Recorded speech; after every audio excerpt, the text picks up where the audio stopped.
Welcome back, everybody, and thank you for joining us here on Instagram once again for Wine Wednesday. Hey, I'm Christian Laroche, sales manager for Waldorf Wine Group here in British Columbia, and I'm so glad you could join us here on Instagram. If you haven't done so already, I do invite you to follow us here. It's a great way to keep up to date with all things Waldorf Wine Group. We've been doing Wine Wednesday since May of 2020. Yeah, we pivoted online at during the pandemic and decided to bring our wine content to you via Instagram, and we've kept it going. Why not? Hey, it's a cool thing. We talk about all things under the Waldorf Wine Group umbrella. We look at wines we currently have in market. Sometimes we try samples of things that we're thinking of bringing into market. We'll talk about promos we've got going on, any winery visits or dinners or anything special happening, and keep you up to date of what's in the pipeline. We've got a cool wine for you today. And you know what? I wanted to go back and revisit this. We've done this wine here before, and this one, it just, it rings my bell. I gotta say, I really, really enjoy this wine. Very cool backstory. We have some stock currently available.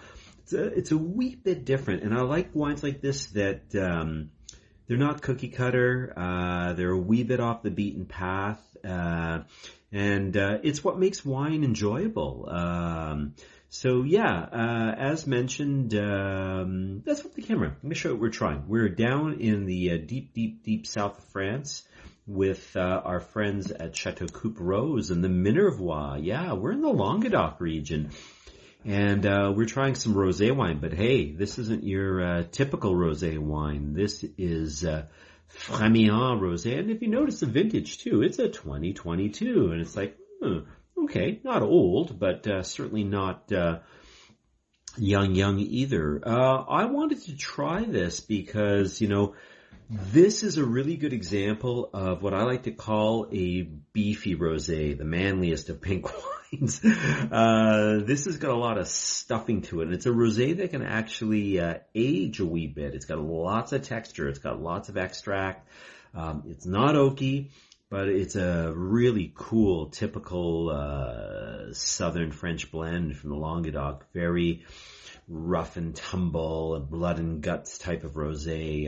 Really cool wine for sure. Very, very textural, not your pale pink Provençal rosé to sit and sip on the patio. No, this is a lusty rosé wine that'll stand up to richer fare, and you can age it a wee bit too. Take on the secret is, we'll get into this in a wee bit, but it's the Mourvedre in the background.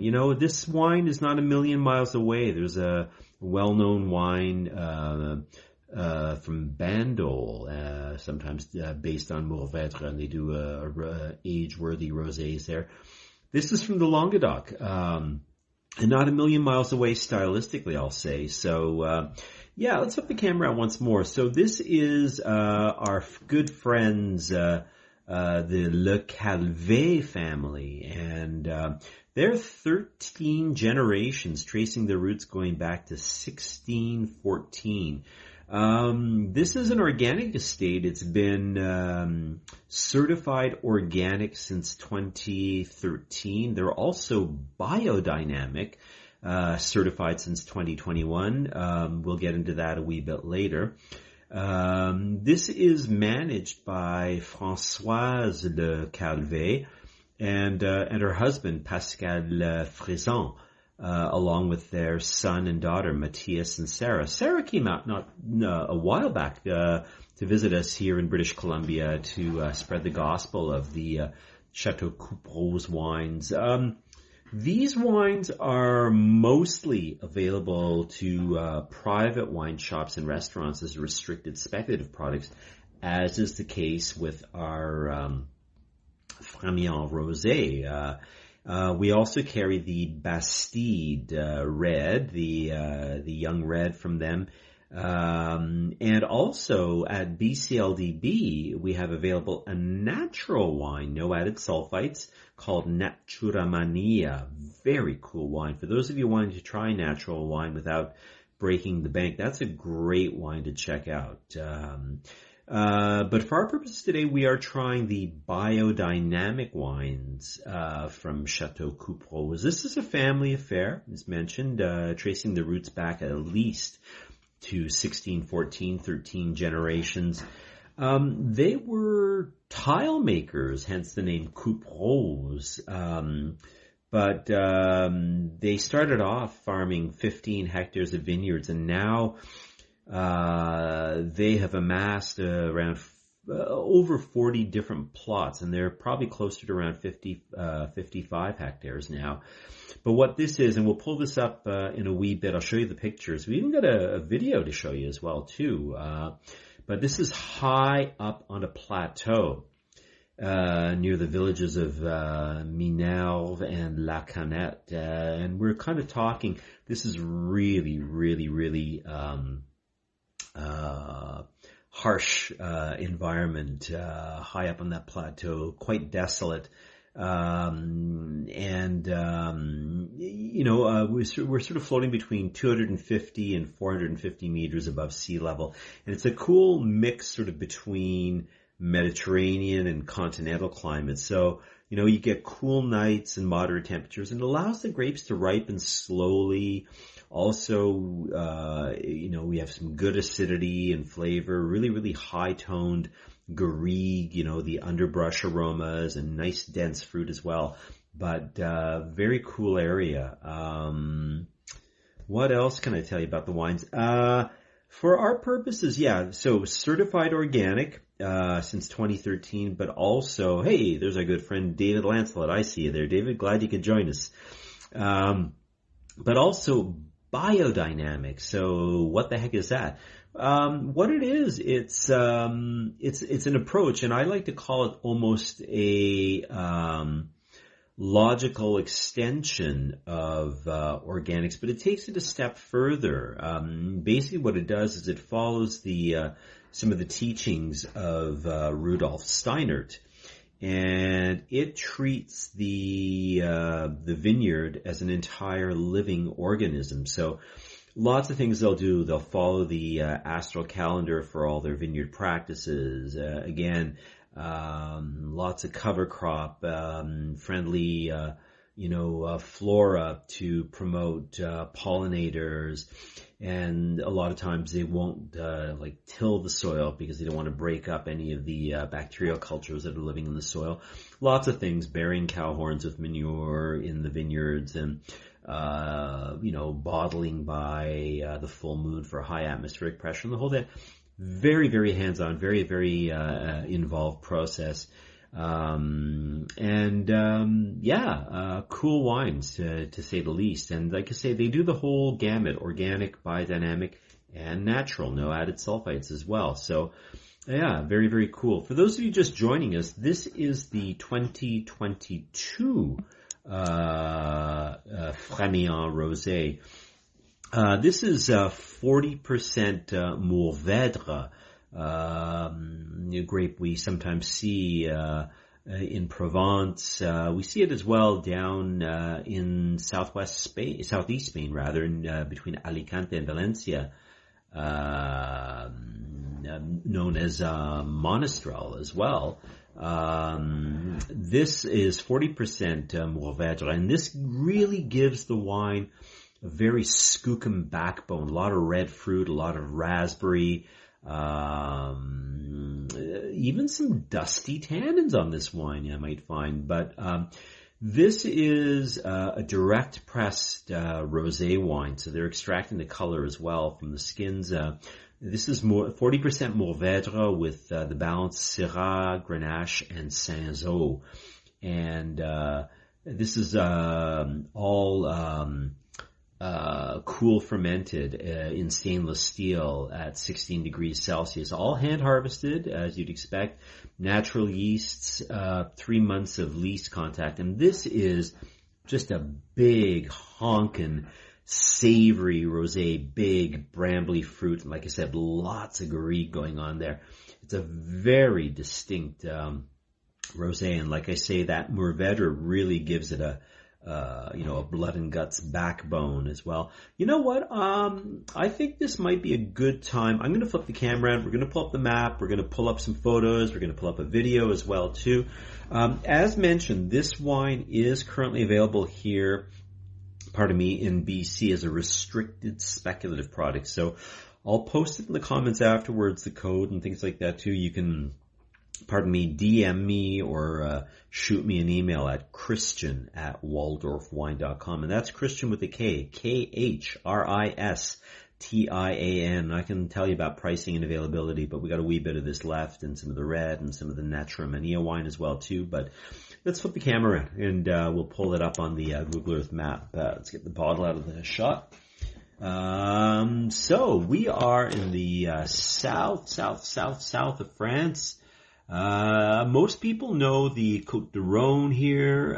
If you go down by Avignon and then you start heading a little bit southwest from Avignon into towards Montpellier, and then hug the coast, and we're getting down sort of around near Béziers and Narbonne, and we head inland probably about 25-30 kilometers between Minervois and La Canette. Now Minervois, the town here, gives rise to gives its name to the region Minervois, and we're high up here on this plateau. And this is the river Cesse, which kind of goes dry in the summertime. And we're just on the southeast corner here. This is the garage that Françoise Le Calvet, her father, used to run, and then they repurposed it into the winery office and the bottling line, the tasting room, and these are all solar panels on the roof, as one would expect. But let me do one quick thing here. I'm just going to flip over, if I may. Whoopsie, you don't need that. That is the big limestone outcropping and the terraces, very windswept and desolate places with limestone and schist soils and very, very rocky. And there's the town of La Canette itself, and when there's water in the river, and a little bit of iron in the soil as well too. And then of course lots of cover crop, as you'd expect with a biodynamic winery. I'm just gonna pull up one other thing. Let me get back onto the map. Whoopsie, you don't need my email. There you go. And let's do a little flyover. This is from Facebook. And let's just maximize this, shall we? Gives you an idea of what it looks like. Yeah, sorry, that might have been a bit too much as I just jumped in there. But this is high up on the plateau. This might look a bit different. I've done this before, but yeah, check it out. I have a bigger monitor now, so it may change the aspect of this a wee bit. So, yeah, pretty cool place. And these guys make some really, really tasty wines. I must say, I'm very happy that we're bringing these wines into British Columbia.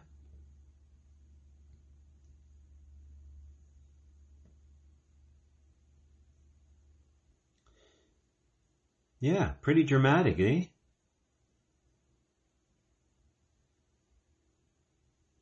There we be. That is Chateau Coupe Rose. Anyway, why don't we get back to it? I'm going to get the bottle back into shot. And this might be a good time to give the wine a try. Let's flip the camera around. Yeah, so as I say, this is a bit of a beefier rosé, 13.5% alcohol, 40% Mourvèdre. You know, it's a sort of wine that I don't mind keeping a little bit cool. It's very textural. There's no oak on this wine, but check out the color on this. Deep, burnished onion skin on this one too. You know, this is Fremillant, and I believe it's an Occitan term that basically refers to a pale red wine. So you can either think of this as a deep, deep rosé or a very pale red wine. And it kind of drinks like a red wine. Like I said, it's got weight and texture in the mouth and definitely has a little bit of dusty, slightly grippy tannin to it. But let's give the wine a swirl and a sniffy sniff. Ooh, wow. Super expressive nose. I'm getting tons of orange peel and a little bit of red currant. And I'm getting a lot of those fresh herbs going on. But it's a little bit medicinal. I'm picking up a touch, almost like a little bit of a quinine note as well, too. That's a super interesting nose. This would be a great patio wine. It's so aromatic. But the other thing, too, is we talk about wines being served cold or cool. High acid wines, we often drink them a little bit too cold. So I always tell people, white wine, pull it out of the fridge 15, 20 minutes before the meal. Our red wines, we tend to drink them too warm. Put them in the fridge 15, 20 minutes before the meal. This one, like I say, it's got good natural acidity. It's certainly not flabby or bereft of acidity in any way. But I don't mind serving this a little bit on the cool side and waiting for it to kind of come back up to temperature. So let's give it a taste, a swirl and a taste.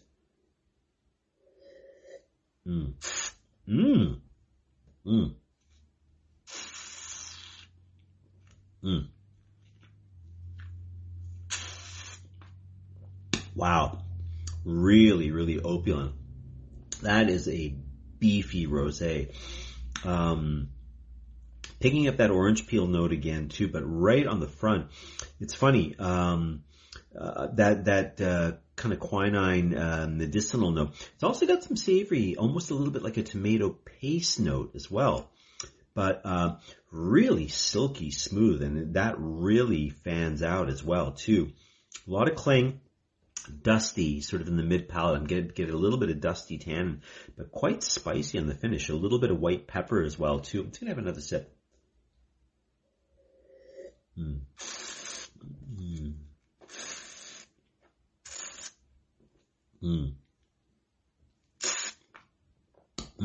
Actually picking up almost like a little touch of green olive in there as well too. Wow, that is a super interesting rosé. Like I say, not typical at all. Beefy, kind of on the wild side as well. Really, really cool. That would definitely lend itself to richer fare. I could see that with like some grilled sausages, maybe some spicy merguez sausages, charcuterie cheese, but also that would be great, I think, with like ahi tuna, grilled ahi tuna, or a meaty fish like sable fish or salmon. I think it'd be great with smoked salmon as well too. Ooh. But anything, lamb burgers, pizza, brochette. I think that would be great. Grilled mushrooms, that sort of thing. I forgot to mention one of their friends, François Serre, has been consulting. He's been the consulting enologist at Chateau Coupe for many years, and he's also the enologist at Chateau Reyes in Châteauneuf-du-Pape, the legendary Châteauneuf-du-Pape producer. Mind you, I believe he has recently retired and now his son has taken over. So flip the camera. We are trying Chateau Coupe Rose Fremillant Minervois 2022. A beefy rosé, I must say. This is one of the beefiest rosés I've ever tried. And we still have a wee bit available here as a restricted speculative product, very smartly priced for what it is, and a totally unique wine. If you get a chance, I definitely recommend giving it a try. It is a little bit out in left field, but that's the beauty of wine. We have these gems that sort of come at us that we don't know necessarily exist, and it's we don't want cookie cutter wines. We want to be drinking the same thing all the time.